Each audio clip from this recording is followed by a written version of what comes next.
Assalamualaikum warahmatullahi wabarakatuh.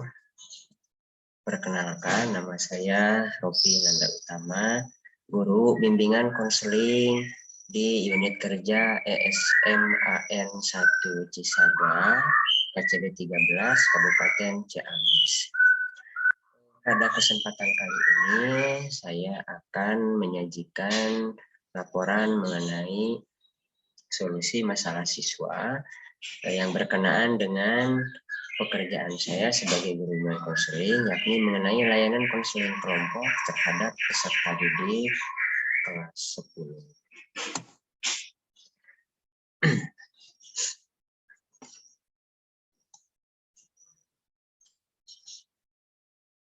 10. Permasalahan yang dialami peserta didik saya ini berkenaan dengan mispersepsi atau misorientasi mengenai masa depan dan cita-cita yang diharapkan bisa diambil peserta didik setelah nanti lulus. Nah, deskripsi permasalahan dari permasalahan peserta didik ini, peserta didik ini terdiri dari 3 orang siswa kelas 10 MIPA. Peserta didik secara sukarela berkunjung ke ruang BK untuk sharing mengenai berbagai permasalahan yang terjadi. Jadi sudah terbiasa ketika misalnya jam kosong dan tugas sudah dikerjakan, ada beberapa orang siswa untuk berkunjung ke ruang BK untuk sekedar sharing atau misalnya mengobrol dengan guru BK. Pada awalnya masing-masing peserta didik mulai mengungkapkan apa yang menjadi ganjalan atau kegelisahan dalam dirinya. Sampai pada suatu ketika salah seorang peserta didik mulai menceritakan kegelisahan mengenai masa depan dan langkah yang akan diambil dalam meraih cita-citanya. Nah, jadi di sini peserta didik tersebut mengungkapkan bahwa dia itu ingin memiliki banyak uang gitu karena latar belakang peserta didik tersebut, mohon maaf, dari latar belakang keluarga ekonomi yang kurang. Nah, di sini juga 2 orang peserta didik lainnya juga sama-sama dari keluarga yang kurang mampu. Gitu. Maka dari itu, ungkapan salah seorang peserta didik tersebut menjadi stimulus bagi 2 peserta didik lainnya, jadi langsung nyambung untuk mengungkapkan argumen dan pemikiran mengenai masa depannya masing-masing. Terdapat kesamaan permasalahan, yakni miskonsepsi 3 orang peserta didik tersebut antara keinginan dan langkah yang akan diambil yang tidak rasional dalam mengambil langkah meraih cita-cita. Jadi yang mereka pikirkan itu adalah yang penting mah happy gitu. Yang penting beres sekolah, nanti juga mungkin akan banyak uang. Terus mereka berpikir kerja apa ya kira-kiranya yang misalnya bisa menghasilkan banyak uang tanpa harus capek-capek. Yang selanjutnya adalah akar permasalahan. Nah, di sini yang menjadi akar permasalahan setelah dilakukan proses konseling, yang pertama adalah pemahaman diri, terus ada juga budaya dan kebiasaan dari masing-masing peserta didik. Budaya di sini adalah pembentukan dari keluarga dan lingkungan. Yang selanjutnya adalah keterbatasan ekonomi, dan yang terakhir adalah misorientasi karir.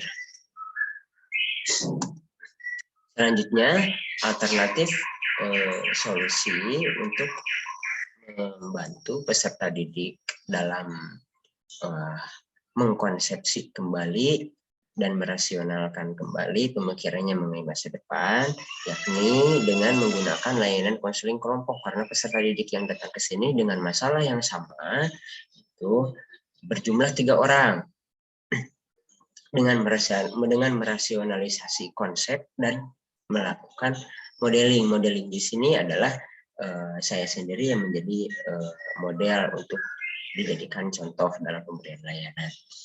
Kedua adalah pengedusian kelompok di kelas. Nah, di sini juga setelah nanti proses konseling, karena kebetulan kelas dari kelompok konseling tersebut berada di satu ruang BK, jadi mempermudah untuk memonitoringnya.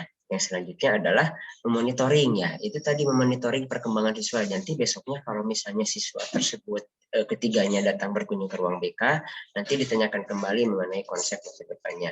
Selanjutnya adalah dengan memberikan motivasi, dan terakhir adalah pemberian layanan karir dengan menginformasikan berbagai kemungkinan-kemungkinan yang akan terjadi di masa depan dan pilihan-pilihan karir yang bisa diambil berdasarkan bakat dan minat dan kesempatan.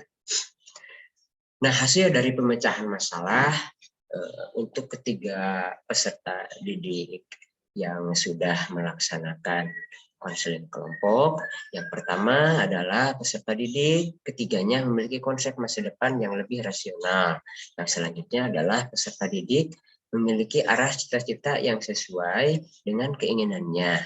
Yang ketiga, peserta didik terlihat lebih antusias dalam mengikuti pembelajaran. Jadi bisa dilihat ketika proses konseling sudah berakhir selama kurang lebih mungkin 30 sampai 40 menit. Jadi peserta didik ingin segera mengikuti pembelajaran dan menyelesaikannya.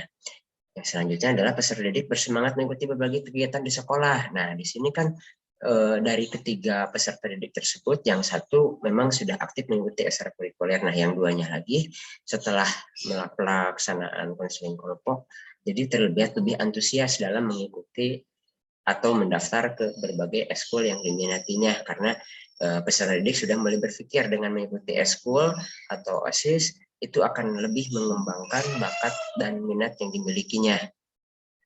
Selanjutnya adalah peserta didik akan membuat planning karir yang lebih terarah gitu. Jadi rencana karirnya itu akan lebih terarah, misalnya peserta didik tersebut kan dari kelas IPA gitu. Kalau misalnya dari kelas IPA, langkah lebih baiknya misalnya mengikuti alur dari IPA-nya. Tuh.